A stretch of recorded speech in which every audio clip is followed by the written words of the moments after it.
नियमित press briefing में आप सभी का स्वागत है। मैं इधर विधि व्यवस्था, अपराध नियंत्रण, अपराधियों की गिरफ्तारी के संबंध में जो कार्रवाई हाल फिलहाल के दिनों में की गई उसके बारे में आप सभी को बताऊंगा। आगामी पर्व त्यौहार का समय है।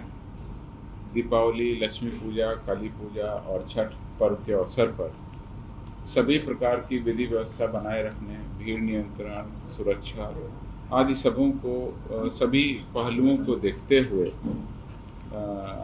पर्याप्त पुलिस बलों की व्यवस्था कर दी गई है पुलिस मुख्यालय के स्तर से, जिसमें बिहार विशेष सशस्त्र पुलिस की 18 कंपनी लगाई गई है। इसके अलावा दंगा निरोधक बल की 12 कंपनी, इस प्रकार से कुल 30 कंपनी बल अतिरिक्त जिलों में उपलब्ध करा दिया गया है, जो विधि व्यवस्था संधारण में काम आएगा। उसके अलावा जो हमारे ट्रेनिंग प्राप्त कर रहे अवर निरीक्षक और डीएसपी हैं, जिनकी संख्या 2179 जो है वो पुलिस अवर निरीक्षक और 34 डीएसपी, इनको भी प्रशिक्षण के दौरान विधि व्यवस्था के कार्यों को किस तरह से हैंडल किया जाता है उसमें मदद करने, ट्रेनिंग लेने और विधि व्यवस्था संधारण में डेपुटेशन के लिए प्रतिनियुक्त किया गया। पटना में छठ काफ़ी व्यापक पैमाने पर मनाया जाता है। इसके अलावा देव औरंगाबाद सूर्य मंदिर के पास भी व्यापक तरीके से छठ का पर्व मनाया जाता है। इन दोनों स्थानों पर पर्याप्त पुलिस बल की प्रतिनियुक्ति की गई है। उसके अलावा औरंगाबाद के लिए 6 पुलिस डीएसपी रैंक के पदाधिकारियों को प्रतिनियुक्त किया गया है। वहीं पटना में 30 डीएसपी स्तर के पदाधिकारियों को अतिरिक्त तैनात कर दिया गया है। इसके अलावा पटना, भागलपुर, मुंगेर, दरभंगा, औरंगाबाद तथा गया जिले में स्थानीय रूप से जिला पदाधिकारी से करीब 2800 होमगार्ड बल की भी अरेंजमेंट करने के लिए कहा गया है, जो उनको उपलब्ध होगा और उसका डिप्लॉयमेंट किया जाएगा। तो इस प्रकार से हम लोगों ने आगामी पर्व त्योहारों पर शांति व्यवस्था बनाए रखने, विधि व्यवस्था बनाए रखने, सांप्रदायिक सौहार्द बनाए रखने, भीड़ नियंत्रण और किसी भी प्रकार के आकस्मिक मामलों से निपटने के लिए पर्याप्त पुलिस बल की तैनाती कर की अरेंजमेंट। देखिए, ये पुलिस मुख्यालय स्तर का अरेंजमेंट है। गोताखोरों की प्रतिनियुक्ति, एनडीआरएफ की प्रतिनियुक्ति, एसडीआरएफ की प्रतिनियुक्ति, बोट और बोट से पेट्रोलिंग, वो सारे अरेंजमेंट जिला स्तर पर अलग अलग घाटों के हिसाब से किया गया है। घाटों में जो सेफ घाट हैं वहाँ पर पर्याप्त व्यवस्था करना, साइनेज लगाना, बोर्ड लगाना, महिलाओं के लिए अलग व्यवस्था, पुरुषों के लिए अलग व्यवस्था, वो काम। जो घाट खतरनाक हो गए हैं उनको चिन्हित करना, वहाँ पर लोगों की भीड़ जाने से रोकना, और चूंकि देर शाम तक अर्घ चलता रहता है तो देर शाम तक जो लौटने वाले लोग हैं उनके लिए भीड़ का नियंत्रण, ट्रैफिक का अरेंजमेंट, बच्चों के लिए अरेंजमेंट, ये सारी की सारी प्रतिनियुक्ति हमने 31 तारीख तक की, 31 तारीख से की है। और ये प्रतिनियुक्तियाँ हमारी 24 तारीख से शुरू होकर 31 तारीख तक। दिवाली में सर कई तरह की अगलगी की घटना घटित होती है, सभी तरह के जो दिवाली पर अगलगी की घटना हो या जो पटाखा चलाने के कारण प्रदूषण का मामला, वो सभी जिला लेवल पर, स्थानीय लेवल पर डिटेल ऑर्डर डीएम एसपी निकालते हैं और फिर थाना, बीडीओ और एसडीएम और एसडीपीओ के लेवल से उसकी मॉनिटरिंग करके कार्रवाई की जाती है। तो ये विशेष हमारा था। इधर हमारी जो मुख्य उपलब्धियां हैं, अब उसमें जो मुख्य बरामदगी और मुख्य उपलब्धि हुई मैं आपको बता देना चाहता हूँ। बहुत अच्छी उपलब्धि इधर 4-5 दिनों में हुई है। सबसे पहले मैं बेगूसराय में, जहाँ पर हमारी एसटीएफ ने कार्रवाई की, 14 कांडों में वांछित कुख्यात अपराधी, आरोपित अपराधी और 50,000 के इनामी लाल बाबू सहनी उर्फ लालो सहनी उर्फ ललका सहनी को गिरफ्तार किया है। ये बेगूसराय का अपराधी था, परंतु इसकी गिरफ्तारी नई दिल्ली के नरेला क्षेत्र से एसटीएफ के द्वारा की गई। लाल बाबू सहनी नामक इस अपराधी ने अपने अन्य सहयोगी अपराध कर्मियों के साथ मिलकर बेगूसराय जिला के परिहारा पंचायत के मुखिया की हत्या वर्ष 2018 में कर दी गई थी। इसके विरुद्ध में 14 अन्य गंभीर सनसनीखेज कांड दर्ज हैं और इस पर 50,000 रुपये का इनाम भी है। उल्लेखनीय है कि अभी तक वर्ष 2022 में जनवरी माह से लेकर अभी तक 50,000 के इनामी 19 अपराधी नक्सलियों की गिरफ्तारी, 25,000 रुपये के 4 नक्सली अपराधियों की गिरफ्तारी की जा चुकी है।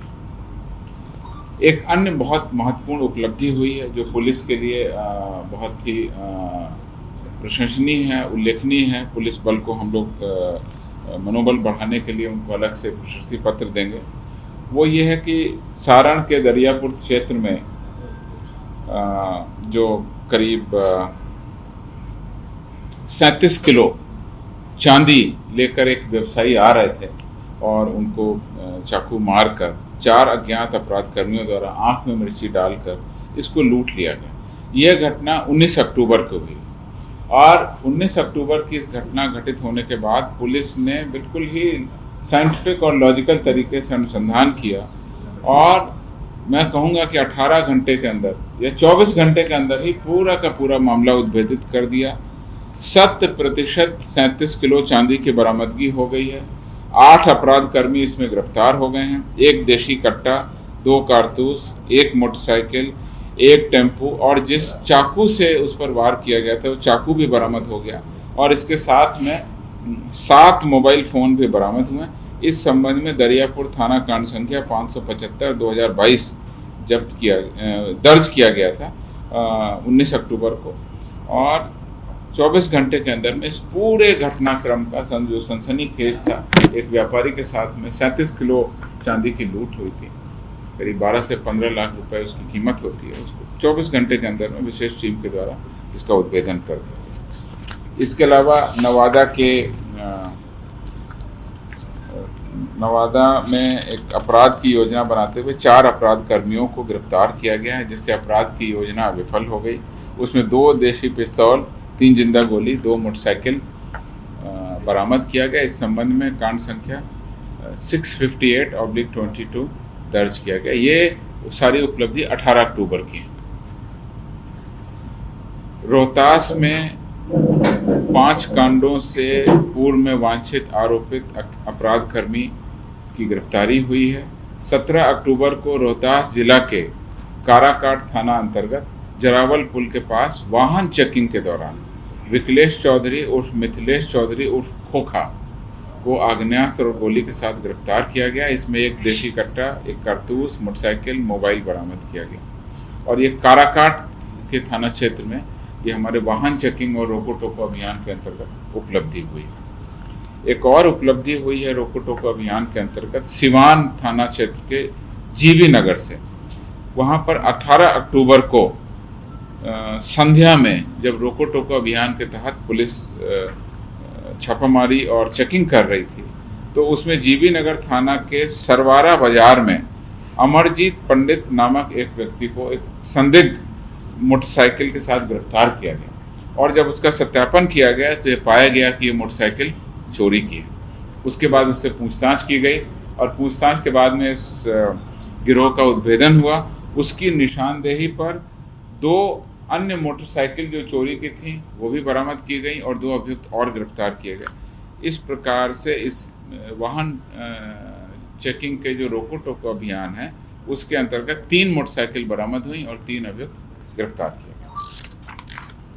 इसी तरह की रोको टोको अभियान और वाहन चेकिंग के दौरान एक अन्य उपलब्धि सिवान में हुई है। सिवान के मुफस्सिल थाना के जीम बाबा चौक के पास वाहन चेकिंग के दौरान शेख इम्तियाज उर्फ राजा एवं मोहम्मद आज़ाद जो उत्तर प्रदेश का रहने वाला अपराध कर्मी है उसको चोरी की एक मैजिक गाड़ी और एक पिकअप वैन के साथ गिरफ्तार किया गया है और इसमें चोरी का कांड दर्ज करके मुफस्सिल थाना में दोनों अभियुक्तों को न्यायिक हिरासत में जेल भेज दिया गया।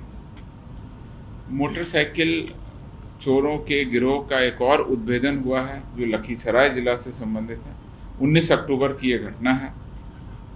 इसमें लखीसराय पुलिस को एक गुप्त सूचना प्राप्त हुई कि मोटरसाइकिल चोर गिरोहों का एक संगठित गिरोह मास्टर की के सहयोग से मोटरसाइकिल चोरी और खरीद बिक्री का काम करता है और उसी गिरोह के 2 चोर गढ़ी विशनपुर गांव में चोरी की मोटरसाइकिल बेचने के लिए आए। जब ये सूचना मिली तो तत्पश्चात लखीसराय पुलिस द्वारा इस गिरोह को पकड़ने के लिए एक टीम का गठन किया गया और उस टीम के द्वारा उस गांव में पहुंचकर 2 अपराधी अजय कुमार व मणिकांत कुमार को मास्टर चाबी के साथ गिरफ्तार किया गया और जब उनसे कड़ाई से पूछताछ की गई तो उसकी निशानदेही पर इस गिरोह के 4 अन्य अभियुक्तों को अलग अलग स्थानों पर, जिले के अलग अलग स्थानों से गिरफ्तार किया गया और उनके पास चोरी की गई 4 अन्य मोटरसाइकिल भी बरामद की गई। इस पूरे आपराधिक गिरोह का उद्भेदन करते हुए अभी तक इसमें अभी अभियान जारी है। 19 अक्टूबर को ये उपलब्धि हुई है, 2 दिन पहले की, और इसमें अभी तक 6 अभियुक्त गिरफ्तार हुए हैं, 4 चोरी की मोटरसाइकिल और 5 मास्टर की, जिससे वो मोटरसाइकिल चुराते थे, उसको बरामद किया गया है और एक बड़े गिरोह का उद्भेदन किया गया है। जो इसका मुख्य आरोपी है शंभू कुमार, वह लखीसराय के 2 अन्य आपराधिक कांडों में भी लिप्त रहा है। तो इस प्रकार से हमारी ये मुख्य उपलब्धि अपराध की है, जो किस प्रकार से पुलिस के द्वारा इधर हाल फिलहाल के दिनों में कार्रवाई की गई। एक विशेष प्रेस विज्ञप्ति के माध्यम से राज्य में महिलाओं की स्थिति की हम लोगों ने समीक्षा की है और हर बार हम लोग समीक्षा करते हैं, कभी एलटीएफ की उपलब्धि, कभी वज्र की उपलब्धि, कभी अनुसूचित जाति जनजाति के मामलों की उपलब्धि, और इस बार हमने महिलाओं के विरुद्ध अपराध की स्थिति की समीक्षा की है। पिछले साल और इस साल में क्या क्या कमी आई है, क्या उपलब्धि है, मैं संक्षेप में पढ़ दूंगा और फिर बाद में इस सूचना को प्रेस विज्ञप्ति के माध्यम से आपको दे दूंगा। अगस्त 2021 तक बलात्कार के 834 मामले दर्ज हुए थे पिछले साल। इस साल अगस्त 2022 में 829 महज कांड दर्ज किए गए हैं। इस प्रकार से लगभग 1% से कुछ कम की गिरावट हुई। छेड़खानी के 674 मामले दर्ज हुए थे पिछले साल अगस्त तक, और इस साल अगस्त तक 499 मामले ही दर्ज हुए हैं। इस प्रकार से करीब 26% मामलों में कमी आई। दहेज निरोध अधिनियम में 2409 मामले दर्ज हुए थे, इस बार 2364 मामले ही दर्ज हुए हैं। इस प्रकार करीब 2% अपराध में कमी आई। महिला उत्पीड़न 498 का जो मामला है, उसमें पिछले वर्ष अगस्त तक 1334 एफआईआर दर्ज की गई, ऐसे मामले प्रतिवेदित हुए। इस वर्ष अगस्त तक 1224 मामले ही दर्ज हुए हैं। इस प्रकार से इस हेड में भी 8.25% की कमी आई। डायन निरोध अधिनियम, जिसमें डायन का आरोप लगा के महिलाओं के साथ मारपीट की जाती है और किसी भी तरह से उनके साथ हिंसा की जाती है, ऐसे मामले 2021 अगस्त तक पिछले साल 410 थे। इस वर्ष अगस्त तक 376 मामले ही दर्ज हुए हैं। इस प्रकार से लगभग 9% मामलों की कमी आई है। कुल अगर महिलाओं की अपराध की स्थिति की जो समीक्षा हमारे यहाँ होती है कमजोर वर्ग अपराध अनुसंधान विभाग के अंतर्गत, उनके द्वारा प्रतिवेदित किया गया है कि कुल 5661 मामले पिछले साल हुए थे। इस वर्ष 5292 मामले हुए हैं और करीब 6.5% मामलों की कमी आई है। अगर हम मामलों का निष्पादन देखें तो उसमें भी हमारी इस बार स्थिति काफ़ी अच्छी है और 5341 मामलों को हमने निष्पादित किया। अगर हम एनसीआरबी के मामलों को देखें, एनसीआरबी के आंकड़ों को देखें, तो राष्ट्रीय औसत अपराध दर महिलाओं के विरुद्ध 64.5 है, जबकि बिहार में महिलाओं के विरुद्ध औसत अपराध दर यानी 1 लाख जनसंख्या पर बिहार में 30.2 है, जो राष्ट्रीय औसत अपराध दर का आधा है। अर्थात हम ये कह सकते हैं कि राष्ट्रीय औसत अपराध के मुकाबले बिहार में महिलाओं पर अपराध की स्थिति आधी और आधे से कम। अगर हम अपराध दर के हिसाब से, अर्थात प्रति लाख जनसंख्या पर जो महिलाओं में अपराध होता है, उसमें सभी राज्यों और केंद्र शासित प्रदेशों के अपराध दर की तुलना करें तो वर्ष 2021 के आंकड़ों के अनुसार बिहार का 26वां स्थान है। अर्थात 25 राज्य और केंद्र शासित प्रदेश में स्थिति बिहार से ज़्यादा खराब है। हम लोगों का स्थान 26वां है और लगातार हमारा प्रयास रहता है, क्योंकि हम आंकड़ों की लगातार समीक्षा करते हैं, आपके सामने रखते हैं। उसके पहले हम लोग वीकली जो हमारी वीसी होती है उसके माध्यम से और भी लगातार समीक्षा के माध्यम से हम लोग ये प्रयास करते हैं कि हमारी स्थिति और बेहतर हो। अभी हमारी स्थिति 26वीं है और इस प्रकार से दर्शाता है कि हमारी स्थिति राज्य को अगर हम देखें, बिहार राज्य को, देश की तुलना में बहुत अच्छी। और इसी तरह से हमारी 2020 की तुलना में 2021 में बहुत सारे अपराधों में murder, dowry death, miscarriage, rape, attempt to commit rape और आउटरेज मोडेस्टी या जो भी हमारे सेक्सुअल ऑफेंसेस के भी ऑफेंसेस हैं, उसमें भी 2020 से 2021 में सुधार हुआ और 2021 से अब 2022 में सुधार हुआ। तो ये सिलसिलेवार हमने बातें रखी हैं और इसको हम प्रेस के माध्यम से भी आपके सामने रखेंगे। संक्षेप में एक और आंकड़ा मेरे पास में आया है, वो वज्र। जैसा आपको पता है, ऑपरेशन प्रहार हम लोग चला रहे हैं दिसंबर 2021 से, और हर वीक इसकी समीक्षा होती है, हर महीने हमारी समीक्षा होती है। अभी 19 अक्टूबर तक आंकड़े आए हैं, हर वीक के 19 अक्टूबर तक जनवरी से लेकर वज्र जो स्पेशल एक फोर्स बना है हर जिले में, जिसका मुख्य काम गंभीर अपराध करने वाले अपराध कर्मियों को, चिन्हित अपराध कर्मियों को गिरफ्तार करना। लॉ एंड ऑर्डर में, ट्रैफिक में या किसी और कार्य में उस बल को नहीं लगाया जाता। उस बल का मुख्य कार्य है चिन्हित अपराध कर्मियों की गिरफ्तारी करना। एक तरह से हम ये कह सकते हैं कि जिस तरह से राज्य में STF बल है, उसी तरह से जिले में एक वज्र बल का गठन कर दिया गया। इसमें अभी तक 19 अक्टूबर तक, जनवरी से 66,358 अपराध कर्मियों को गिरफ्तार किया है। इसमें 2,135 अवैध हथियार जब्त किए हैं और 9,159 अभी तक विस्फोटक सामग्री या कारतूस या इस तरह का जो भी है वो हमने जब्त किया। तो ये हमारी उपलब्धि और वीकली उपलब्धि भी है हमारी, हम प्रेस के माध्यम से आपको अवगत कराएंगे। Thank you. क्या कुछ मामला अपडेट आया सर? सवाल है, आपने उपलब्धियों का जिक्र किया पुलिस विभाग की पिछले दिनों में पुलिस विभाग और पुलिस मुख्यालय के ऊपर एक बहुत बड़ा आरोप लगा। अभिषेक अग्रवाल का जो मामला है, आपने भी उसको देखा ही होगा, आपसे भी सवाल जवाब करने हुए। आप और पुलिस मुख्यालय इस बात को कैसे देखता है कि एक चार्जशीटेड ठग लगातार पुलिस के IPS ऑफिसर को, बड़े बड़े अधिकारियों को, यहाँ के मंत्रियों को, यहाँ का IAS अफसरों को, उनके साथ घुलता मिलता था, उनके करीब आता था, उनको ठगता था, उनको पता नहीं चला। यहाँ तक कि पुलिस विभाग के जो सबसे बड़े मुखिया हैं, उनको उसने ठगा, फिर भी उनको पता नहीं चला। आपने इनकी इतनी उपलब्धियों का जिक्र किया, आपने एक बार भी नहीं कहा इस मामले में क्या हुआ, कोई कुछ बता नहीं रहा है।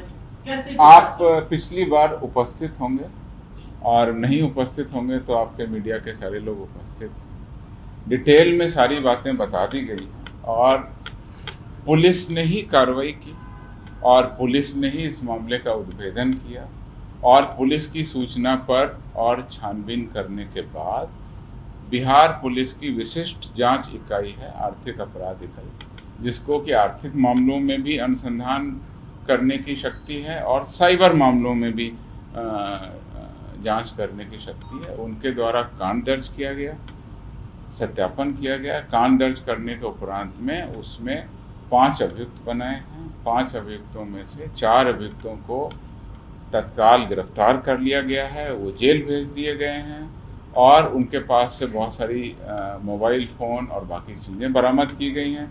सिलसिलेवार ढंग से एविडेंस कलेक्ट की गई है और आगे भी कलेक्ट की जा रही है। कांड चूँकि अनुसंधान अंतर्गत है, इसलिए अभी आगे कुछ कह पाना संभव तभी होगा जब कांड के अनुसंधान इकाई कुछ इस बारे में जानकारी देगी। सर, अभिषेक को लेकर गिरफ्तार किया गया, उसने बताया और जो खुलासा, क्या फिर से वो केस रिव्यू होगा जिनको क्लीन चिट मिला हुआ है और क्या फिर से उस पर कार्रवाई शुरू होगी, नए सिरे से कार्रवाई शुरू होगी? भविष्य में की कोई भी जानकारी मैं प्रेस कॉन्फ्रेंस में आपको नहीं दे सकता हूं। मैं वो जानकारी दे सकता हूं जो मेरे पास उपलब्ध है। मैंने आपको पिछली बार भी कहा था कि जो ये मामला है उसमें पुलिस की आर्थिक अपराध इकाई गहन जांच करेगी। अपराधियों के विरुद्ध कार्रवाई की गई है और अपराधियों के कार्रवाई के उपरांत कांड दर्ज किया गया है। कांड दर्ज किए जाने के बाद अब आगे अनुसंधान का काम चल रहा है और अनुसंधान का काम पूरा हो। इस अनुसंधान पर यकीन कैसे किया जाए, क्योंकि इसके पहले कुछ अनुसंधान एक पुलिस अफसर IPS के ऊपर हो रहा है। आपको अगर कोई आरोप लगाना है तो बात अलग है। आरोप नहीं, मैं पूछ रहा हूँ। आपको मैंने बता दिया, आपको मैंने क्या बताया, आपको मैंने क्या बताया कि कांड अनुसंधान में है, अनुसंधान इकाई को अनुसंधान करने दीजिए, और जब वो अपने सारे फैक्ट्स को सामने लेके आएगी आपको सारी बातें बता देंगे। हम तो लगातार आपके सामने बैठ रहे हैं, हर वीक बैठ रहे हैं और सारी बातें आपको सिलसिलेवार ढंग से बता देंगे। सर, एक थोड़ा सा सख्त सवाल है कि इसमें सीधी संलिप्तता डीजीपी साहब की आ रही है क्या? नहीं, ये आपका आरोप, ये आपका आरोप, ऐसा आ रहा ये आपका आरोप कहाँ आ रहा है, किसके द्वारा? मैं वही कह रहा हूँ, आप अनुसंधान, अगर आपके पास में कोई जानकारी है तो मेरा अनुरोध होगा कि आप एक जागरूक सिटीजन हैं, आर्थिक अपराध इकाई के पास जाइए और उनको कहिए कि मेरे पास में ये सबूत है। राइट, मेरी बात सुनिए, अगर आप कोई कल्पना में कोई प्रश्न पूछ रहे हैं तो उसका जवाब मैं नहीं दे सकता। आपकी कल्पना का जवाब नहीं है, मेरे पास में जवाब है। अनुसंधान इकाई काम कर रही है, अनुसंधान इकाई अपना काम कर रही है और अच्छी तरीके से काम कर रही है। 4 अभियुक्तों को उसने गिरफ्तार कर लिया है। जो अभियुक्त संख्या 1 हैं उनकी गिरफ्तारी का प्रयास हो रहा है। जब गिरफ्तारी होगी आगे की बात सामने आएगी। बहुत सारी चीज़ें एविडेंस की हैं, बहुत सारी चीज़ें अनुसंधान की। अभी कुछ कह पाना जल्दबाजी है और अभी कुछ कह पाना उचित भी नहीं है। अनुसंधान इकाई काम कर रही है। सर, एक अंतिम सवाल सर, जिस तरह से आम लोगों को बॉडीगार्ड दिया जाता है, ऐसी खबरें आ रही हैं कि सर 100 करोड़ से ऊपर के जो पैसा है बकाया है, सर पैसे में पुलिस मुख्यालय कैसे पैसे को वसूल होगी सर हम लोग? नहीं, इसमें कोई बकाये की मुझे अभी कोई जानकारी नहीं है। अगर कोई मामला आएगा तो हमारे यहाँ एक विशिष्ट इकाई है जो बजट का सारा काम देखती है, और अंगरक्षक का मामला एक विशिष्ट हमारे पास में पदाधिकारी हैं, वो उसको देखते हैं। अगर किसी के बकाये का कहीं से, किसी कोर्ट से या कहीं से भी कोई मामला आया है तो हम लोग उसको देखेंगे और उस पर जो यथोचित कार्रवाई है या यथोचित जो हमको निर्णय लेना है नियमानुकूल, वो हम लोग लेंगे। सर, एक 20 सालों से एक ही जिले में स्थापित एएसआई है, जो कि हाल के दिनों में दीघा में थानेदार के द्वारा स्टेशन डायरी किया गया और पिछले कई बार उनको इसी थाना में स्टेशन डायरी के खिलाफ। ये मामला आपने जो बताया है मैं इसको ग्रहण कर रहा हूँ और आप मुझे अलग से बता देंगे। आपके पास में बहुत जानकारी रहती है, आप अलग से मुझे बता देंगे और मैं उस पर कार्रवाई कराने के लिए जो सक्षम है मैं देखूंगा, मॉनिटर करूंगा।